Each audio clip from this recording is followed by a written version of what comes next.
El presidente López Obrador convocó a todos los gobernadores, a la gobernadora de Sonora y a la jefa de gobierno de la Ciudad de México, a firmar lo que él llamó el Pacto por la Democracia. Esto tiene ciertos antecedentes históricos donde el presidente Madero, y esto es lo que motivó al presidente López Obrador, le enviaba cartas a los gobernadores para que en cada elección estatal, elección intermedia, respetaran el ejercicio y la voluntad de la población, sin importar si este resultado le beneficiaba o no a la coalición de Madero en ese entonces. Bueno, tío, es más un movimiento político como tal que algo que se puede trasladar en la realidad a una acción coordinada de política pública para tener por primera vez en la historia del país unas elecciones completamente limpias. Sería completamente ilusorio que yo les dijera que a partir de este pacto se avecinan ya, ¿no?, por la voluntad del presidente y de los gobernadores que firmaron, se avecinan las elecciones más grandes de la historia y las elecciones más limpias de la historia. Por supuesto que no. El aparato estatal de muchos de estos gobernadores que prácticamente que son caciques dentro de sus estados, ya está operando, pero a todo vapor.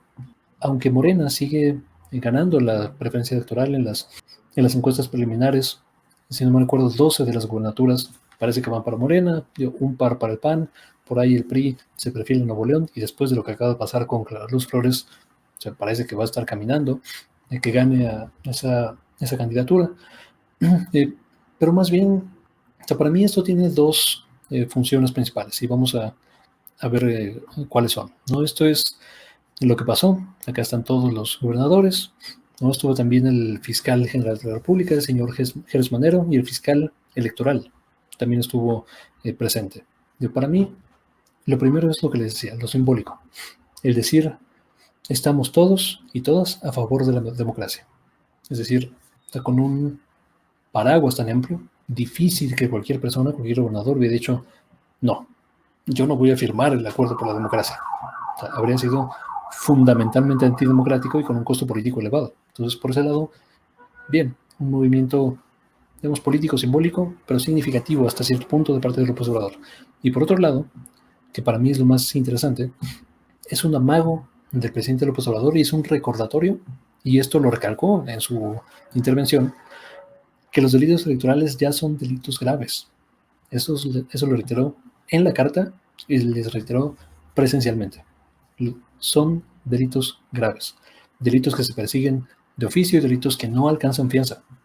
Está la figura de prisión preventiva oficiosa, que ya hemos hablado en otras ocasiones. Yo no soy fanático de esta figura porque ha sido históricamente mal utilizada para cerrar a gente que no la debe ni la teme a veces, a gente inocente, y se les enjuicia por la gravedad del delito en lo que son peras o son manzanas. Esto es contrario a un debido proceso y contrario a la presunción de inocencia. Pero bueno, esa es otra discusión. La figura ya está en la Constitución, y López Obrador amplió esta figura, entre otras cosas, para delitos electorales.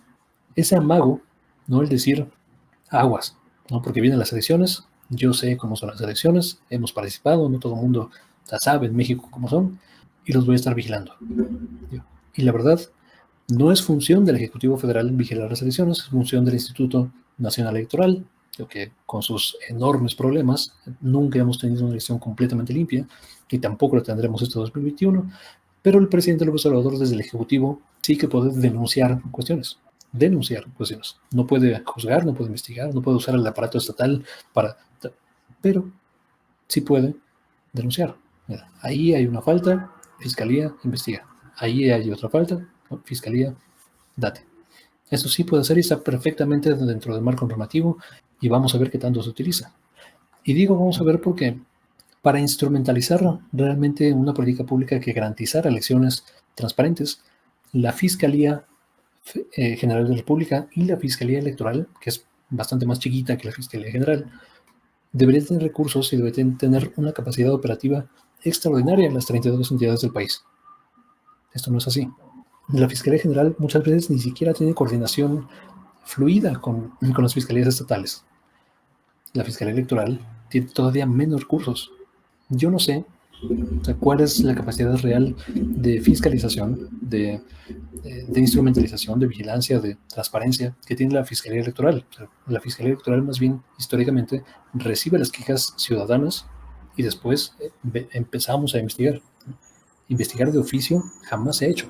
Y en México tenemos un marco normativo muy, muy opaco que permite, en muchos sentidos, las transferencias directas de recursos de los estados o recursos incluso de la federación, y eso lo vimos con el priismo, lo vimos con Peña Nieto, lo hemos visto históricamente, la transferencia de recursos del estado hacia campañas electorales, evidentemente inclinando la balanza hacia un lado, ¿no? Hacia el lado que perpetúe mi poder.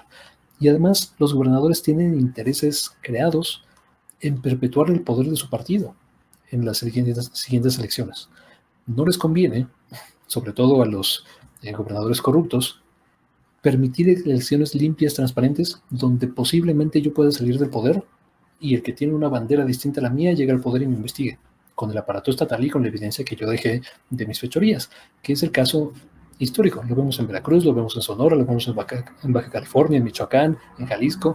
O sea, de las principales promesas electorales que han llevado a los actuales gobernadores a ganar en sus estados es: cuando gane yo voy a perseguir al anterior. Y eso es muy popular entre la gente, porque todo el mundo sabe la corrupción profunda que existe dentro del aparato estatal, digo, en casi toda la República. Bueno, Dios, de acá vamos a dejar esta cuestión. Digo, honestamente, yo creo que el principal mecanismo de fiscalización de las elecciones va a ser desde lo ciudadano y desde lo periodístico. No creo, la verdad, que de oficio, ¿no?, el aparato estatal y principalmente la Fiscalía Electoral sea el paladín de la justicia y de la probidad para vigilar las elecciones de este año, ¿no?, que tendría que ser tanto el INE como la Fiscalía, pero esto jamás ha sido así y no tengo esperanzas de que lo sea este año. Va a ser a través de ejercicio ciudadano, de ejercicio, ¿no?, de la calle, de salir de la gente y vigilar casilla por casilla cómo se logra la transparencia total. No tendría por qué ser así, tendríamos que tener un sistema completamente transparente que garantice que la voluntad de la gente se lleve a cabo, pero esto no es así. Históricamente no ha sido así y sería una fantasía y yo les estaría mintiendo si les dijera que tenemos hoy la capacidad institucional y es más, ni siquiera el marco normativo para tener elecciones justas, ¿no? Pero bueno, así las cosas. Muchas gracias por ver, muchas gracias por compartir, por suscribirse y nos vemos hasta la próxima.